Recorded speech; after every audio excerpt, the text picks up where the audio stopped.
Hey, you guys. Cheryl here, 27, female. Let's go into this mess. So, about 6 years ago, I decided it was time for a change. So I packed up my crap from Scotland and I landed in Texas, ready to explore my new stomping grounds. I'm a sucker for good pasta, and Benji's, a bistro not too far from my place, became my go-to spot. Now, usual hostess, Geneva, was missing in action one day. I heard she was sick or something, but stepping in to take orders and help manage the place was her son, Tobias. Now, let me tell you, I was blushing like a schoolgirl. Tobias was a sight for sore eyes, and as a bonus, he could cook up a storm. He seemed to be checking on my table a bit more often than necessary, and, well, I wasn't complaining. Seemed like he was feeling the connection too. When it was time to settle the bill, I thought, why not be bold? So I slipped my number into the bill book, hoping he'd notice. I left, fingers crossed, and for a couple of days it was crickets. I was almost ready to call it quits and move on with my life. But not long after, Tobias texted me. Apparently, he was caught up taking care of Geneva, and that's why he responded a bit late. I was over the moon. I really liked this guy and was curious to see where things could go. Love at first sight? Maybe not, but Tobias made me believe in possibilities. I was practically living at Benji's by then, just to catch a glimpse of Tobias. The funny thing was that Tobias started pulling extra shifts even when Geneva was back and feeling fine. Suspicion alert. Geneva, being the clever mom she was, caught on. She'd often tease us, making jokes and playing matchmaker whenever she saw a bit of flirting going on. It felt like I was in some adorable rom-com, and trust me, Texas sunshine beats the drab Scottish weather any day. Life was good, and I was glad. You two are just the cutest, Tobias. When are you going to take this lovely girl on a date? Mom, please. Yeah, Tobias, when are you going to take me out? See, soon enough, if I'm lucky. I'm going to hear little pitter-patters all over these floors. Not soon enough. Geneva, Tobias, and I were practically becoming a trio. Sometimes I even helped out at the bistro when they were short-staffed. Life was sailing smoothly, and I couldn't have asked for anything better. Finally, Tobias and I officially went on a date. It was perfect, a picnic in the park, followed by ice cream. During this date, Tobias shared that he took his time asking me out because of a past relationship that left him burned. He wanted to ensure that this time around it was something meaningful and serious. We were together since we were 16, and she just cheated on me with that guy.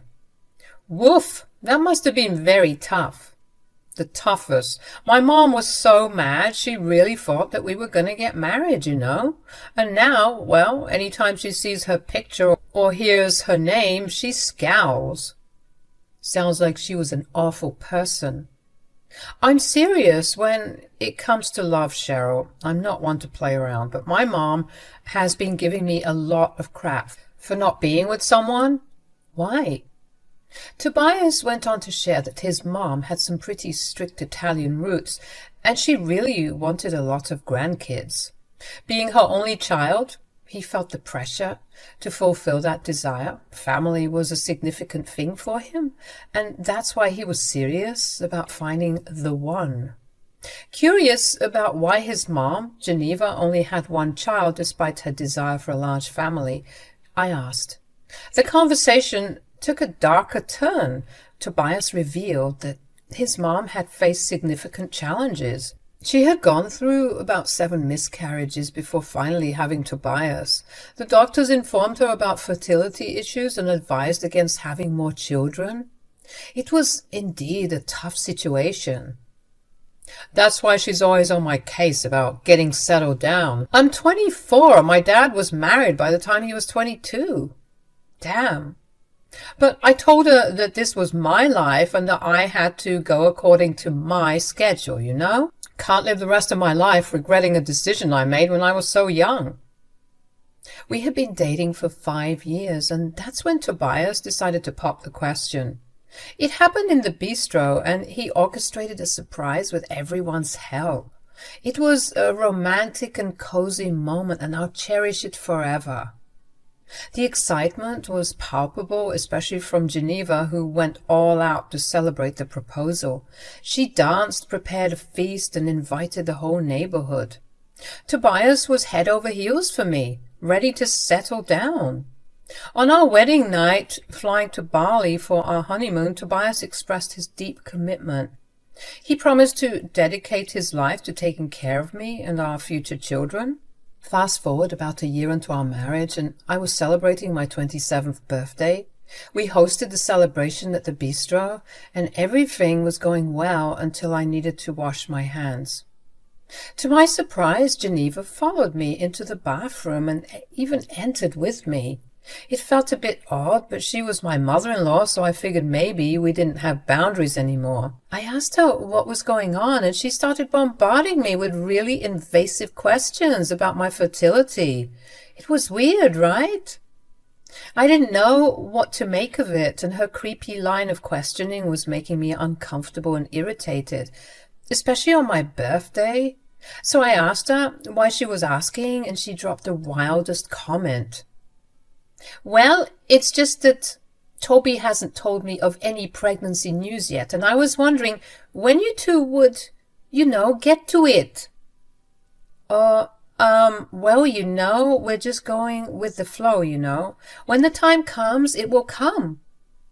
That moment marked a shift in everything. Geneva's expression darkened suddenly as if I had just told her that her house had burned down. She looked cold and distant, and I asked if she was okay. She insisted everything was fine, urging us to return to the party. Trying to brush off this strange encounter, I continued to enjoy the rest of my birthday celebration. However, when the party was over and we were tidying up at Benji's, Geneva remained cold and distant. I asked once again if everything was okay, and man, that turned out to be a mistake. Alone with Geneva, because Tobias had gone to pick up his German Shepherd from doggy daycare, she literally exploded, yelling at me. She insisted I shouldn't touch her or speak to her if I wasn't going to give her grandbabies. What? I was so freaking confused. And in really strange situations like these, absurd ones, I sometimes chuckle or laugh in disbelief. It's not that I find it funny, it's just that the craziness of the moment overwhelms me, Anyway, I did just that, and it seemed to push Geneva over the edge. She didn't like my reaction one bit. Geneva started yelling, and it felt like a never-ending stream of insults. She called me all sorts of things, switching between English and Italian and then back to English when she realized I couldn't understand what she was saying. It was so chaotic. I felt like a tornado had been let loose in the bistro. "You're so selfish. How could you do this to me?" "Geneva, please, you need to relax. This isn't good for your blood pressure. What seems to be the problem?" "The problem? I'll tell you the problem. My son married an idiot. That's the problem. A selfish, bratty, stupid idiot who only thinks about herself." "Geneva, we've only been married for a year. Could you cut us some slack?" "I knew you were bad news from the moment you got here. I always knew that you had something evil about you." "Geneva, you sound like a crazy person. How could you speak to me that way?" "You better pray to God that I don't force my son to kick you to the curb, you ingrate." It all felt like a fever dream. I even forgot it was my birthday. I couldn't wait to go home and salvage the rest of my birthday with my husband. I planned on telling him everything. I mean, he was my husband. He needed to know everything. But when I got home and found the door locked, I knew he wasn't home. Which was strange because I was expecting him to be home already. Tobias was running late, so I figured I'd make some food and clean the house. 3 hours gone by. He wasn't responding to any of my texts or calls. Panic set in. I called Geneva and she dropped the angry act, genuinely panicking when I asked about him, which made my anxiety worse. We called his friends and his co-workers with no luck. It felt like I was going crazy. Geneva said that she'd call me if she heard anything, and I told her likewise. A couple more hours later, Geneva finally called, and her wailing broke my heart instantly. I knew deep down that something terrible had happened to him. Geneva told me that Toby got into a really bad accident on the highway. Some drunk loser was speeding and crashed into him, killing him instantly. Words couldn't describe what I felt. It was like everything had gone black and white. Refusing to believe it, I got my keys and headed to Geneva's place. We held each other, sobbing, until we had to go to the hospital to see his body before it was taken away. My world had fallen apart, and I didn't know if I would be able to move on. Peeling a grieving mother away from her son's body in the mortuary was tough. One of the worst things I've had to do. I didn't think I could sleep alone that night, understandably, so I was going to ask Geneva to come over, or if I could stay with her, because really we're all we had left. Tobias was the glue that stuck us together, especially after our little tiff earlier.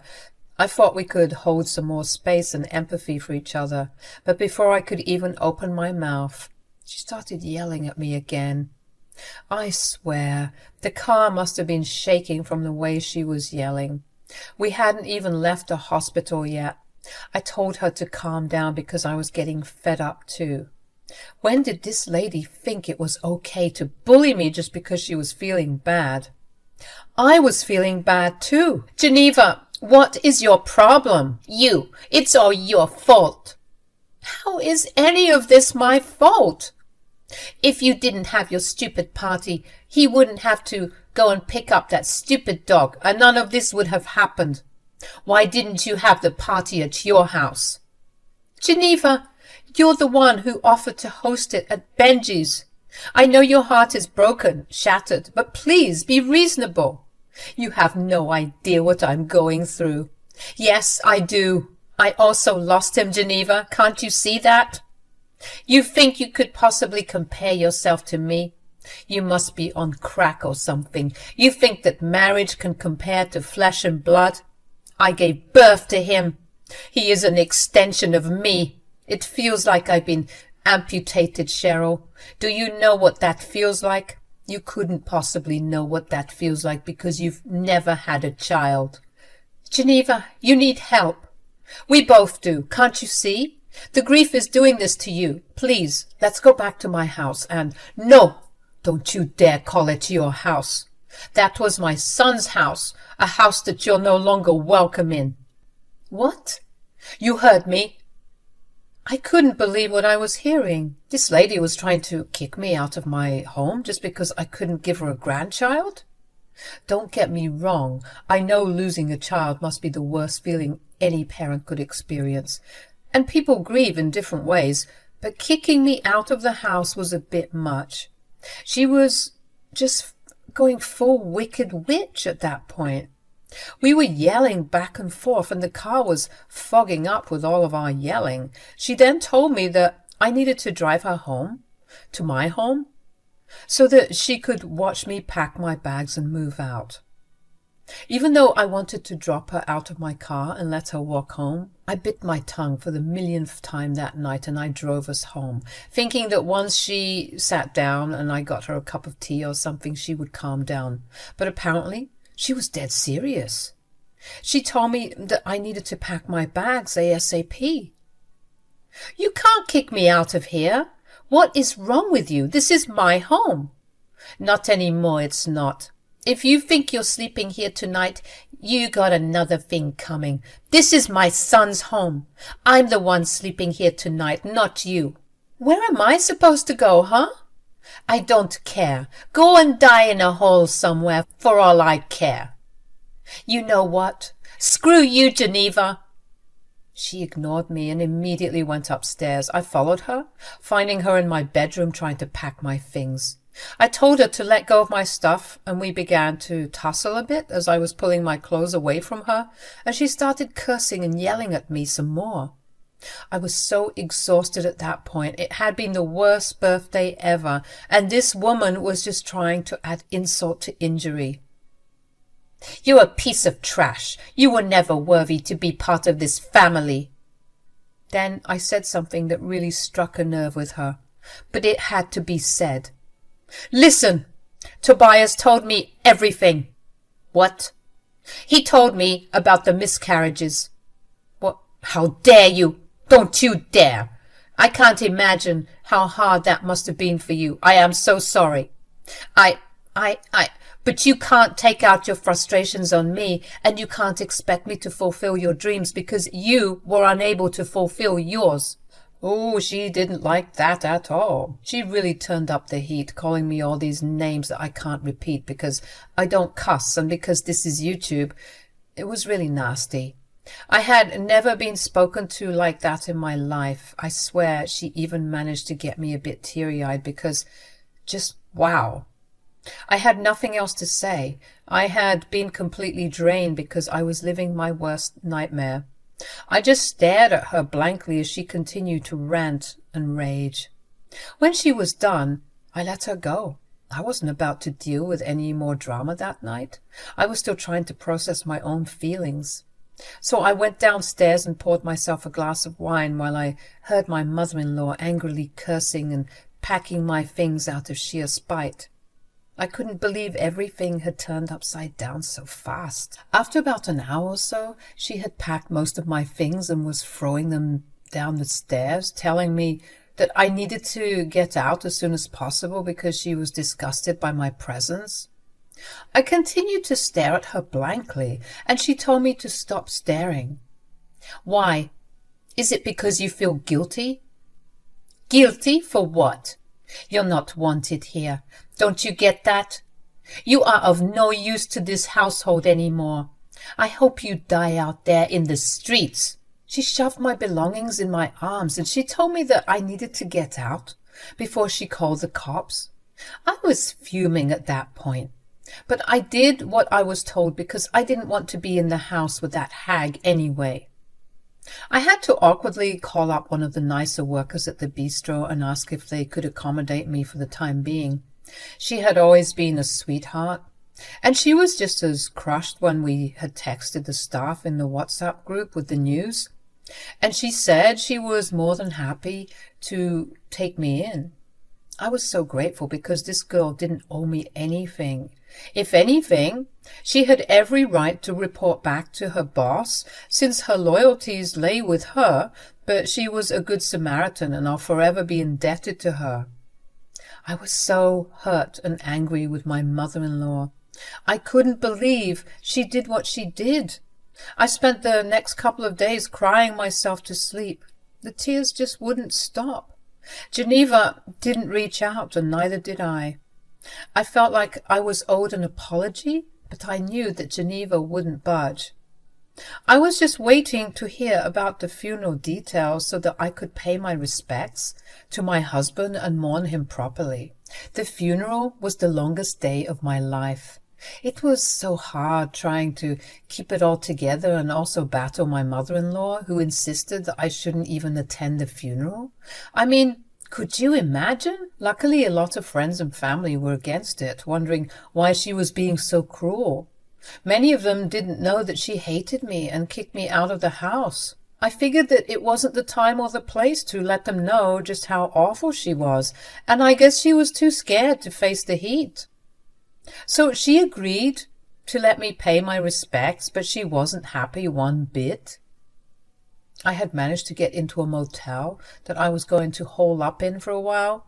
I didn't want to overstay my welcome at my friend's place, so I did just that. 1 week after being kicked out of the house, I woke up with the sudden urge to puke. Now, let me tell you, I have the gut of a goat. I never throw up, even when I'm really ill.